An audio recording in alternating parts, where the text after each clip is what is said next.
Hi everyone, this is Koinzell here. So today we have the Cyno 4GD build, which is the Gilded Dreams build. So we're gonna do a comparison. We're gonna do the figures for the math for the Gilded Dreams, and we'll compare against 4 Thundering Fury. So 4TF versus 4GD, and this will be the last video for Cyno before we go to Nilo series. I.e., the next video will be Nilo Math Guide 1. But it's not the end of the Cyno series. I still need to do the maybe other artifacts plus the other type of weapons as well, not just the signature weapon. Okay, so those will come after we do a few Nilo videos. So let's dive right into the Gilded Dreams. So for Gilded Dreams, you'll see that I will cover the rotation, the energy, the buffs, and the damage. And I'll do it for the 18 seconds as well as the 10 seconds, because previously for Cyno we have done the 18 seconds for 4 Tighnari Fury and 10 seconds as well. So we'll do the same for 4GD, and we'll do a comparison for both 18 seconds and 10 seconds. Alright, and we have a TLDR after. Okay, so let's dive right in now. First off, the rotation. Obviously the rotation will be different when used for Gilded Dreams, because you don't get the skill cooldown from 4TF. So at C0, the difference really is in the Cyno actions, but you'll notice that there's some other slight change as well. Now, the main thing is the number of E users are lower with 4GD. In 80 seconds with Gilded Dreams, you can only do 5 E's. Out of those 5, only 4 is NCR stunts, obviously. As for Tighnari Fury, you can do 8 E's, and also 4 NCR as well. So this does impact energy generation because you're losing 3 E's. Okay, 3 usages of E. To resolve this, I actually employed the same method as per the 10-second Thunder Fury, i.e. +1 Cyno E, Kazuha E hold change to press. Okay, so as to shorten the rotation with the additional Cyno E. You have to do it. If you don't do this, you will have to add another 20 ER, just like what I've shared in the 4 Thundering Fury 10-second math guide. Okay. And just a quick note for the Gilded Dreams, the last M5E may have to be cut short to M4E, but testing is required for this. The reason why is because the window for the last NCR stance is shorter than earlier ones. Because the Q ending cuts it short. If you know how the timing works, I've shared before, right? It's 4.67 seconds interval. If you multiply it by 4, you know that there's only a small window for the last NCR stance. So technically speaking, you may need to do M4E instead of M5E, but testing is required. Now, alternatively, maybe you do a N1E here instead of N2E for the first non-NCR E, because you gotta understand that NCR E lasts for about 1 second. You don't need to press it immediately the moment the eye appears. There is a little bit of buffer, so that's why there's a bit of adjustment that can be allowed here, which is what I mentioned here. But for all intents and purposes, at least for the math guide, we will use this rotation to calculate his damage. But generally speaking, for Cyno with Gilded Dreams, it's actually very straightforward. Just spam normal attacks until NCR appears. That's one way you can do it. I'm using M5 here, but maybe it's more than M5 per interval, other than last interval. So just remember this basic principle. Spam NE as much as you can before NCR appears. Now for Coles E, if you're not using Allergy, you can use her before Cookie's Q to proc aggravate on Cookie's Q. So this is same as what I've mentioned for the previous math guides, even with Thundering Fury. Next, we have C1 Plus. So C1 Plus, basically there's an additional N2 added here, M5 N2E instead of M5E. Because that's what we're assuming with the C1 20% attack speed buff with 4GD. Since M5 is already covered in C0, it's an easy additional N2 because his M1 and N2 are really fast together. They're almost like one normal attack with 2 hits. That's how fast it is. Okay, so that's why the reason why we take it as additional N2, M1 and N2 for C1 plus. Okay, now let's look at the energy. So energy for Cyno is actually pretty okay. It's at 106 ER, so you need 1 row of ER somewhere. It's very doable. And the reason why, obviously, is because of the additional Cyno E, right? But if you notice, Kazuha's ER is higher. because we went from E hold to E press, so he generates lesser energy for himself. Impact is bigger to him because he's generating animal particles for himself. Alright? Okay, so I've already mentioned this, but with C4 Cyno, you get 125 ER instead of 175. So it's like a 50 ER improvement with the C4 Cyno, which I will reflect accordingly when I do my math. I.e., for C0, C3 Cyno, we take it that Kazuha is on 185 ER, which means that he gives lesser energy buff. Sorry, not energy buff, lesser damage bonus. Okay? Yeah, so all of this has been explained. Let's look at the buff durations. It's exactly the same as Cyno Math Guide 3, so refer to that for details. Okay, exactly the same. Now, for the Cyno damage and slash DPS itself, let's take a look. We look at the different artifact permutation and stats using the math. I can tell you guys it's the same because I managed to maintain the same stats. Right? It's exactly the same, the CRCD stats. We managed to maintain the same stats because we went with the additional Cyno E and Kazuha Press. And even the artifact permutation is the same. We have EAM, Electro, crit damage. Then you have double EM with crit damage. Then you have triple EM, and then you have attack EM with crit damage. So these are the 4 builds that we are comparing here per se. Although I'm not doing an actual specific comparison, but yeah, because that's already done in 4TF. Okay, so this is his damage in 18 seconds with 4 GD. If you remember, it's actually lower, right? Because if you remember my math guide 3, I mentioned how the damage has been increased to 2.6 million because of me missing the M4 being 2 hits. So 2.6 versus 2.4 at C6R5 max potential. Obviously, this is also higher. And I'll do a comparison, specific comparison later. So I know that most people expect 4GD to be better with signature weapon, and it makes sense, right, when you look at it. But if you remember my previous figures, you know that 4TF is better in terms of the overall rotation because of the increased number of E's that you're using, you're doing. It's an interesting result. I myself wasn't expecting this. So yeah, it's good. So let's look at the comparison, 4TF versus 4GD for a 80-second queue. Hang on. Alright, sorry, there was a skip because my Excel hand again. Okay, so this is the 4TF figures. This is in 29 seconds. We have 90k at C6R5, 31k at C0R1. And versus 4GD, you see that the percentage figures are all better other than a couple here. I'll address it. So effectively at R1 for his signature weapon, okay, R1 of all the artifact permutation, 4TF is always better than 4GD because there's no red figures here. In fact, you see that this is the range, okay? So at C0, C6 is 11/13%, and in between is 6 to 7%. And this is even with his signature weapon getting more attack from the 4GD 180 EM, right? At R5 though, it starts to come really close for C1 to C5 at least for EM sense. It's 1 to 2%. So I guess it's okay if you have if you somehow have better Gilded Dream artifacts than 4TF, although I would expect most folks will have better 4TF than Gilded Dreams. Given the time difference as well as the fact that you can strongbox Thundering Fury now. And in fact, with attack sense, 4GD even performs slightly, very slightly better at certain scenarios, certain constellations. But one thing to remember is that since EM sense performance is better than attack sense to begin with, it's not really relevant. So 4TF is always better. Okay, this is with his signature weapon. Just a reminder. Now, FYI, this is just DPS. This is damage per second. This is not the entire damage, because I have a comment stating that. Okay, so this is damage per second. If you see a showcase video when Cyno is released, you will actually see that 4GD actually hits harder. If you see those showcase video, right, if someone is doing 4GD, right, you will see that 4GD will hit harder, especially against Primož Jovic, who is not going to last the entire Cyno queue. Then you will think that 4GD is better. But when you consider the entire rotation, the entire 18 seconds, 4TF will still do more overall. Okay?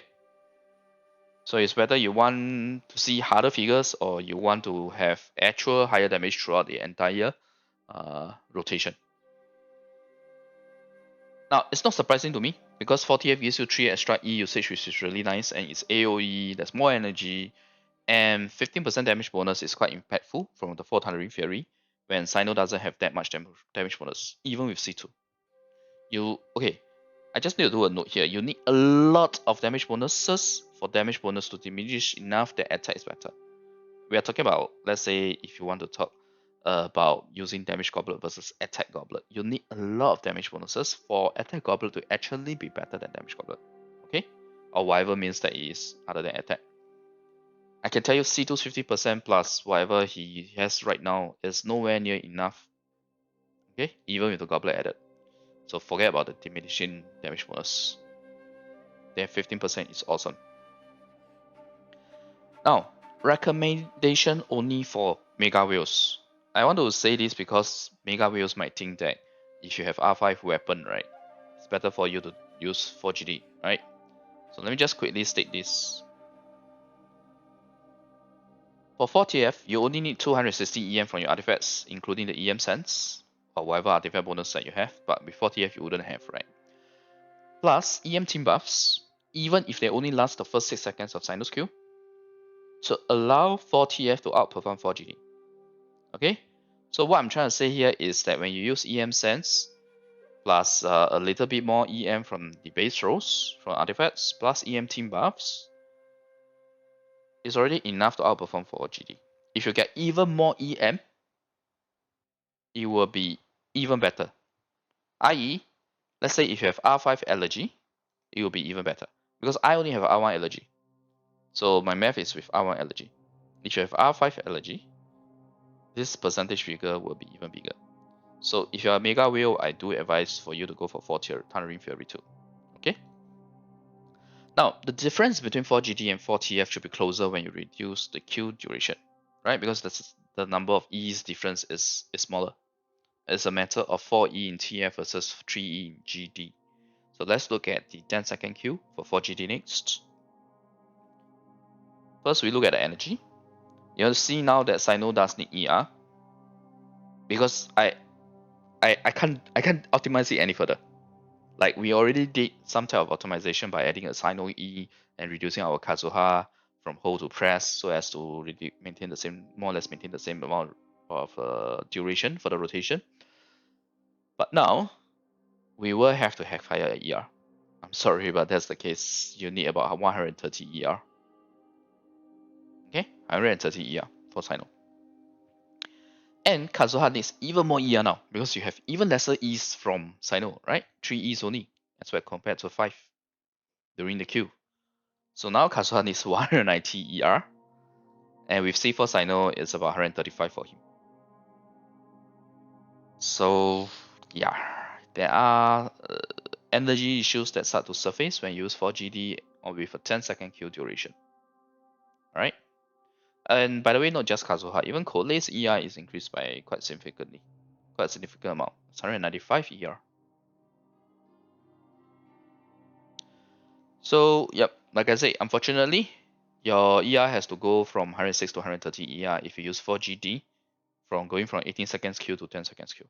And Kazuha's ER is increased a lot, which in my opinion is a little too high for him, and it really affects both, not just his buff, but his personal damage. By the way, for people who think that Kazuha don't do damage, you either don't have Kazuha or you did not build your Kazuha correctly. I'm sorry, but that's the case. Okay? A properly built Kazuha does some really decent damage. I have Kazuha clearing stuff before my main can clear stuff if I use Sunfire with him. You may say that it's banned, right? But it's not banned, it's his buff onto Kazuha. But Kazuha's multipliers and his EM with the reactions does do that amount of damage. Okay? So reducing his damage is painful. Now let's look at the damage and the DPS. So okay, let me move on to the, because I have to do it in a separate worksheet, right? To do my math. So you see that the CRCD has been reduced naturally, right? Because we have to get 130 ER. In fact, I went with 28 here. But don't worry, the 28 and 30, the difference is within how good your rolls are. The same number of rolls apply. Because I always use average, remember? Okay. So your CD is lower, CRCD is lower throughout all the different artifact builds. For the 4GD when you go for 10-second Q. Because you have to get 130 ER. Okay. Now, this is the damage in 10 seconds. I mean, obviously, it's a huge drop from 18 seconds Q, right? Now, I know this is 21 seconds. 21 seconds here refer to the entire rotation. It's a 10-second Q in a 21-second rotation. And this is the DPS. So with Q cut down, although 4TF only has one more E, but because right now 4GD with 10-second Q requires a lot more ER, right? It goes from 106 to 130 ER. So 4TF, I can tell you that 4TF is still better. And let's look at the detailed comparison next. It's hanging again. Hang on. Alright. So back to the comparison itself. The difference is more or less the same, to be honest, if you look at the figures here. With the gap being slightly bigger for C1 to C5. So if you remember, it was 6 to 7%, now it's 7 to 8%. So it's about 1% better. While being slightly smaller for C0 and C6. C0 was 11% in 80-second Q, now it's 10%. C6 was 13% in 18-second Q, now it's 11%. Yeah, so these are the percentage figures. And for R5, it's better as well. 1 to 2 is now 3%. So it's pretty similar between R and R5. But TLDR is very, very straightforward. Okay, go for 4 Tighnari Fury unless you just want higher figures up front and you don't care that you do lesser damage overall. Because for 4GD, you will see bigger figures in your game in screen itself, but when you consider the entire rotation, you actually do less than 4 Tighnari Fury. It's as simple as that. So I guess I gotta drop farming for 4GD now. I actually finished this math right before the weekend, so I've been spending my time over the weekend farming for 40F. But unfortunately, my 40F pieces aren't as good as like whatever I have for Yae Miko, for example. So yeah, it's gonna be some hardcore farming until we get Cyno. And there's farming for Nilo required as well, or Nilo required as well. Well, let's see how that goes. So let's finally go into the TLDR. You notice that we are going much faster this time around, right? The video. It's because it's pretty straightforward now after I cover the initial portion. Like the Math Guide 1 and Math Guide 2 for comms, or at least the very first comm guides will always be longer because I have to talk about more stuff, right? After that, when it's just artifact comparison, it will always be faster. So these are the rotations. Okay, the difference is mainly in the Cyno action, as well as additional Cyno E here, and Kazuha E Ho going to E press. Please refer to the specific section for details here. So by employing the same method to minimize Cyno's ER in 40F 10-second Q, we can also lower the ER requirements with 4GD to 206 ER for 80-second Q. But unfortunately, Kazuha still requires 175 ER, and it's about 125 with a C4 Cyno. Although the ER issues are resolved such that we can go for same crit stats as 4TF, the rotation itself is lesser number for E's for 4GD. It's 5 versus 8 in Tighnari Fury. As such, 4 Tighnari Fury actually always performs better even with the signature weapon by 6 to 13% at R1. If it's R5, then this percentage is lower, with it being 1 to 8%. Okay? So I would still recommend 4 Tighnari Fury even at R5. Especially if you have more EM than what I have. For example, if you have R5 allergy, the percentage figures here will be even bigger. Okay? So do refer to the specific section for the details. This is a TLDR, I can't go through everything. As for 4GD 10-second Q though, ER requirements are higher for 4GD. It's actually 130 ER for Cyno, 190 for Kazuha, and 135 with C for Cyno. Likewise for Cole, it's also increased to 195, which means for DMC you will probably need higher as well. But DMC in the first place you will build something like 250 ER, so it should be sufficient in the first place. Okay. Now I kinda expected 4GD to be competitive with 4TF in 10-second Q, given only the 1 E difference instead of 3. But due to the increased ER stats required, 4TF still performs better than 4GD by 7 to 11%. Okay, let me just highlight this and read. 7 to 11%. Ah, crap. Every now and then, it hangs like this. Okay, so just ignore this portion. So the TLDR is Farm for the Thundering Fury, Cyno Wantus. Okay, just Farm for Thundering Fury. I myself is going for Thundering Fury because it also makes the rotation easier. Like you just remember M4E, repeat, and rinse and repeat M4E, at least at C0. So Cyno video wise, unfortunately I can't scroll this thing because it's hanging. But basically we will do Cyno with Zhongli next because I also want to explore with Zhongli. So we have a shield, right? Because yeah, we just want to make sure that we have the resistance to interruption, a proper resistance to interruption. But before we go on to Cyno video, we will move on to Nilo series. Because of Cyno now I'm saying Nilo as Nilo already. Okay, so we will start Nilo series next. Tomorrow I will release Nilo Math Guide 1, where we do the cake analysis and her design principle and talk about the recent changes as well. I actually completed that video. So I just need to do the next. I have not completed the next though, in terms of the math itself, which is the actual comp. Okay. Okay, so thanks everyone for watching. Yeah, now that it's not hang, I guess we can show this now. I've already verbalized this, so I think this is good enough. So next for Cyno will be with Zhongli, but it will take a back seat until we are done with a few Nilo math guides. Alright, thanks everyone for watching. I hope this video has been helpful. It's about 21 minutes, a bit longer than I would have wanted, but we did cover a lot of ground. We have a proper comparison between 4GD and 4TF for both 18-second Q and 10-second Q, and TLDR is just for Thundering Fury. If you care about higher damage overall instead of just upfront seeing some higher figures. Okay, thanks everyone for watching. If you like the content of my video, and click subscribe for more. Bye.